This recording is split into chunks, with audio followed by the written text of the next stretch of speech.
અને મારા પર જે વિશ્વાસ મૂક્યો છે એ વિશ્વાસ બિલકુલ સંપૂર્ણ હું પણ સામે પ્રતિજ્ઞા સાથે કહું છું કે વિજાપુરની બેઠક ભારે લીડથી જીતીને બતાવશું અને લોકસભાના ઉમેદવારને મને જ જેટલી લીડ મળે એટલી જ લીડ સાથે વિજાપુરમાંથી લીડ અપાવીને ભારે બહુમતીથી ભારતીય જનતા પક્ષના લોકસભાના ઉમેદવારને પણ જીતાડીશું. અને ભારતીય જનતા પક્ષના અને દેશના વડાપ્રધાન નરેન્દ્રભાઈ મોદી અને અમિતભાઈ શાહના હાથ મજબૂત કરવા ગુજરાતની જનતા લાગેલી છે. એમાં જે કોઈને મેન્ડેટ આવ્યો હોય, એમાં જે કોઈ કાર્યકર કે જે કોઈ આગેવાન અપેક્ષા રાખતો હોય એ ચોક્કસ એનો વિરોધ દર્શાવ્યો છે કે લોકશાહી છે, પરંતુ બધું જ ગીનાઠામમાં ઘી થઈ જવાનું છે.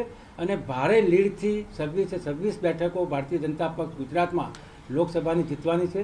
નેતૃત્વને ખાતરી આપવા માંગુ છું કે જે રીતે ભારતીય જનતા પાર્ટીના નેતૃત્વએ મારા ઉપર વિશ્વાસ મૂક્યો છે, એ જ એના કરતાં પણ બહુ મજબૂત પડઘો પોરબંદરની જનતા ભારતીય જનતા પાર્ટીના ઉમેદવાર તરીકે માત્ર મને એકલાને નહીં, પણ મારી સાથે જે આપણા કેન્દ્રીય મંત્રી શ્રી મનસુખભાઈ માંડવિયા જે અહીંયા લોકસભાના ઉમેદવાર છે, એ લોકસભાના ઉમેદવાર તરીકે રેકોર્ડ બ્રેક લીડથી આ વખતે જીતશે.